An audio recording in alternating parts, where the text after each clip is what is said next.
Quanto pode custar o descuido com a Amazônia? O professor do Departamento de Geografia e Meio Ambiente, Bernardo Strasburg, publicou recentemente um artigo sobre como limitar os impactos de uma savanização causada pela mudança climática. Esse fenômeno poderia provocar a extinção em massa de espécies da Amazônia. O estudo avalia o custo de 3 perspectivas para a região. A primeira é o custo socioeconômico ao longo de 30 anos após uma savanização da floresta. A segunda é quanto custaria prevenir esse fenômeno. A última é uma proposta de 20 medidas que poderiam trazer benefícios mesmo se essa savanização nunca ocorrer. Professor, obrigado. Quais são os custos de cada uma dessas alternativas e o que o grupo de pesquisa sugere? Boa tarde, obrigado, Nicolas. A pior das alternativas, a mais cara, a mais custosa, é não fazer nada. De acordo com os dados que estimamos, isso custaria qualquer coisa entre mais ou menos 1 trilhão e 3,5 trilhões de dólares, o que é consideravelmente maior do que o PIB da região amazônica. A medida intermediária de mitigar através das 20 medidas que nós sugerimos custaria uma fração desse valor. Então, definitivamente, o que o grupo sugere é o investimento preventivo nessas 20 medidas de adaptação. Um aspecto crucial é que essas medidas, todas elas, tendem a ser benéficas para a sociedade, mesmo que essa savanização não ocorra. Ainda há uma certa indefinição, incerteza na ciência se essa savanização ocorrerá ou não. Mas essas medidas que o grupo elenca são medidas que seriam benéficas para a população da região, independente de uma ocorrência ou não do processo de savanização. Algumas medidas dizem respeito, por exemplo, ao setor da agricultura, propostas como agricultura de baixo carbono, sistemas agroflorestais, sistemas que são mais biodiversos, por isso resistentes a mudanças climáticas, o processo de restauração da floresta nas áreas mais vulneráveis, no setor da infraestrutura, o investimento em tecnologias menos condizentes com o desmatamento da floresta e mais resistentes a mudanças climáticas, atividades no setor de saúde, de prevenção de doenças contagiosas, principalmente aquelas transmitidas por mosquitos que tendem a aumentar num contexto de mudança climática.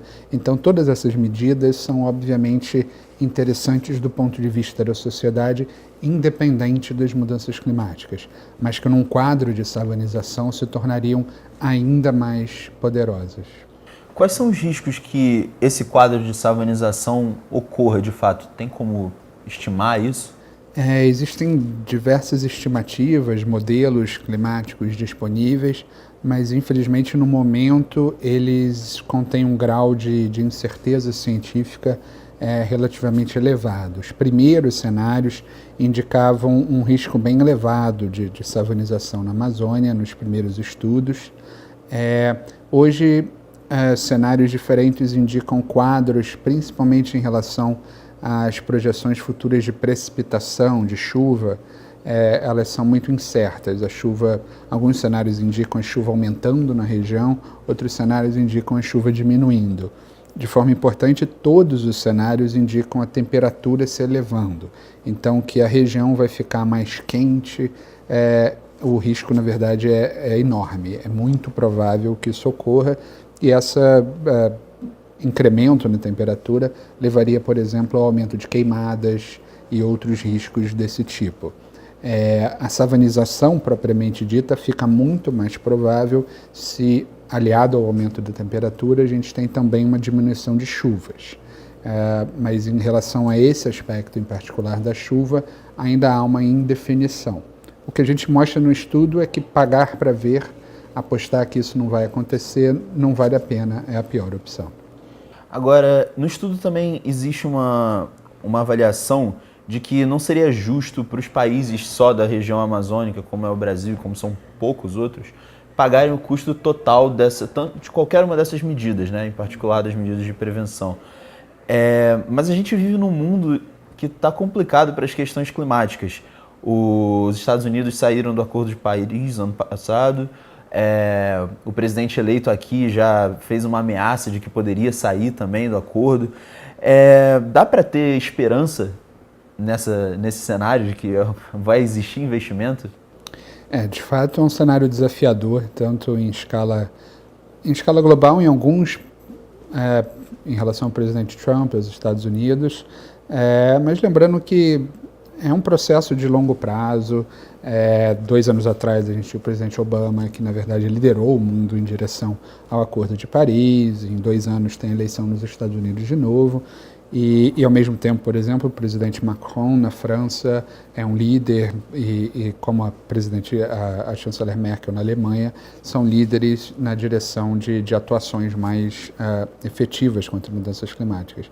No Brasil, o novo governo, de fato, se mostra mais reticente a essas questões, mas a gente espera que sejam posições que possam ser amadurecidas à medida que evidências e demonstrações, como até já ocorreu, demonstração do próprio agronegócio, indicando que, do ponto de vista do próprio agronegócio, não seria interessante sair do Acordo de Paris, que o agronegócio reconhecendo tanto que o Brasil tem muito a ganhar permanecendo no Acordo de Paris, e alguns estudos mostram que nenhum país tem tanto a ganhar quanto o Brasil pela quantidade de políticas de mitigação que a gente pode fazer no nosso país. A gente tem uma matriz energética relativamente limpa, com pouco carvão, a gente tem florestas a serem restauradas, então o Brasil tem muito a ganhar e muito a perder se mudanças climáticas ocorrerem. Então, muito a ganhar no combate à mudança climática e muito a perder. Então, a gente espera que tanto a visão do principal executivo do país, quanto também, por exemplo, dos ministros das Relações Exteriores, também se movimente numa direção de entender que isso é um ativo para a diplomacia brasileira, não é um peso. Então, há possibilidade de esperança, embora o quadro seja desafiador. Você acredita que trazer essa perspectiva econômica nos estudos da Amazônia pode incentivar a tomada de ações a respeito? Sem dúvida, isso já é um retorno que a gente tem tido nos últimos anos. Eu acho que os argumentos ambientais, diretamente falando, por exemplo, em relação à extinção de animais, plantas, são argumentos fundamentais que tocam uma parcela importante da sociedade. Mas existe uma outra parcela da sociedade onde os cálculos de custos e benefícios econômicos são a linguagem mais comum nesses diálogos. E, nesse sentido, a gente conseguir colocar valores econômicos na discussão e demonstrar o impacto econômico, tanto por um lado da preservação do meio ambiente, quanto por outro lado da perda desse meio ambiente, acrescenta muito, e a gente tem experimentado isso na prática nos últimos anos. Professor, muito obrigado pela conversa. Foi um prazer. Nicolas Caldas, para a TV PUC Rio.